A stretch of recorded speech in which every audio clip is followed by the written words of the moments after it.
Assalamualaikum warahmatullahi wabarakatuh. Shalom, Om Swastiastu, Namo Buddhaya, Salam Kebajikan. Bagaimana kabar kalian hari ini? Semoga kita semua dalam keadaan sehat dan siap mengikuti perkuliahan pada mata kuliah dasar-dasar pendidikan. Kali ini kita akan mempelajari materi yang erat kaitannya dalam dunia pendidikan, yaitu pembelajaran berdiferensiasi.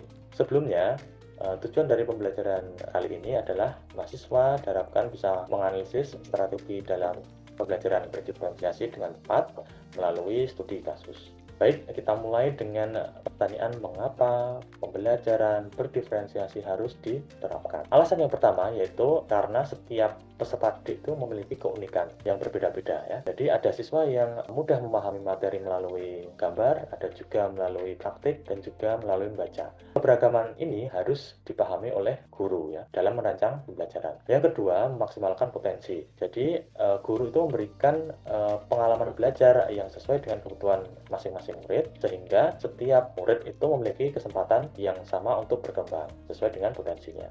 Yang ketiga, meningkatkan keterlibatan siswa dalam pembelajaran. Ketika materi, aktivitas, dan tugas itu disesuaikan dengan kebutuhan dan karakteristik dari siswa, mereka akan lebih aktif lalu termotivasi dalam pembelajaran yang mereka lalui. Yang keempat, itu mewujudkan keadilan belajar, bukan dengan cara menyamakan perlakuan terhadap setiap peserta didik. Akan tetapi, setiap peserta didik itu memperoleh dukungan dan kesempatan yang sesuai dengan kebutuhannya agar dapat mencapai tujuan pembelajaran secara optimal. Selanjutnya, pada slide ini ditampilkan sebuah ilustrasi ya. Gambar tersebut bisa kita lihat bahwa ada beberapa hewan, ada gajah, ada ikan, ada kera, ada burung, dan lain-lain, diberikan satu ujian yang sama, yaitu untuk memanjat pohon. Sekilas ini adil ya karena ujiannya sama. Tetapi dalam hal ini tiap hewan itu memiliki kemampuan yang berbeda-beda. Ada kera yang mudah untuk memanjat pohon, tetapi ada juga gajah, ada juga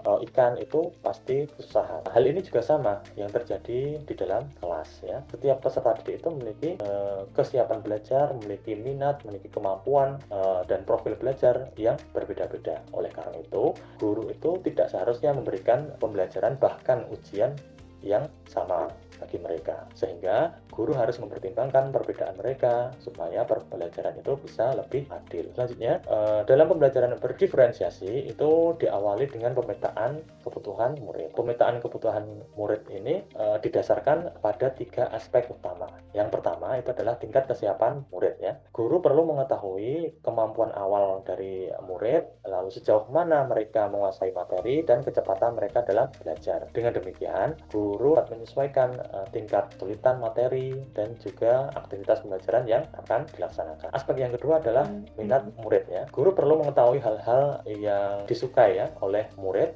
sehingga nanti saat kegiatan pembelajaran nanti dikaitkan dengan minat dan hal-hal yang disukai tadi, sehingga nanti bisa terdorong motivasi dan keterlibatan siswa dalam pembelajaran yang direncanakan. Aspek yang ketiga adalah profil belajar. Setiap murid ini memiliki cara belajar yang berbeda-beda. Ada berupa auditori, ada yang berupa visual, dan juga ada yang kinestetik. Gaya belajar yang berbeda-beda tersebut, guru harus memfasilitasi berbagai cara belajar agar seluruh siswa tadi dapat mengikuti pembelajaran secara optimal. Setelah dipetakan kebutuhan dari peserta didik, hal yang harus dilakukan adalah menentukan strategi dalam pembelajaran berdiferensiasi. Pembelajaran berdiferensiasi ini dapat dilakukan dengan berbagai strategi ya, diantaranya ada 3. Yang pertama, diferensiasi konten. Dalam diferensiasi konten ini erat kaitannya dengan apa yang akan dipelajari oleh siswa. Jadi guru itu dapat menyajikan materi dalam berbagai bentuk seperti teks, gambar, video, dan media favorit lainnya. Selain itu harus juga disesuaikan dengan tingkat kesulitan materi sesuai dengan kesiapan belajar dari peserta didik. Dengan demikian, tiap peserta didik akan memperoleh akses terhadap materi yang sesuai dengan kebutuhannya. Yang kedua ada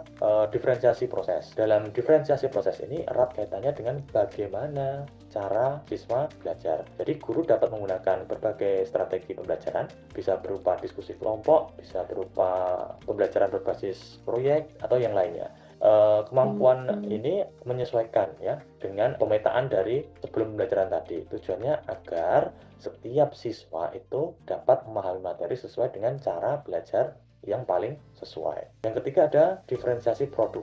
Dalam diferensiasi produk ini sangat erat kaitannya dengan bagaimana siswa menunjukkan hasil belajarnya. Jadi guru memberikan pilihan kepada siswa untuk mengekspresikan pemahamannya melalui berbagai bentuk. Bisa berupa poster, bisa berupa presentasi atau laporan, dan juga yang lainnya. Pada slide berikutnya, soal studi kasus ini, dari soal tersebut silahkan dianalisis kaitannya dengan pembelajaran berdiferensiasi apa yang cocok strateginya dan bagaimana cara pemetaannya. Nah, itu silahkan dianalisis, lalu jawabannya nanti silahkan ditulis di kolom komentar. Di minggu depan kita akan bahas bersama-sama. Untuk pembelajaran kali ini kita cukupkan, kurang lebihnya saya mohon maaf. Wassalamualaikum warahmatullahi wabarakatuh.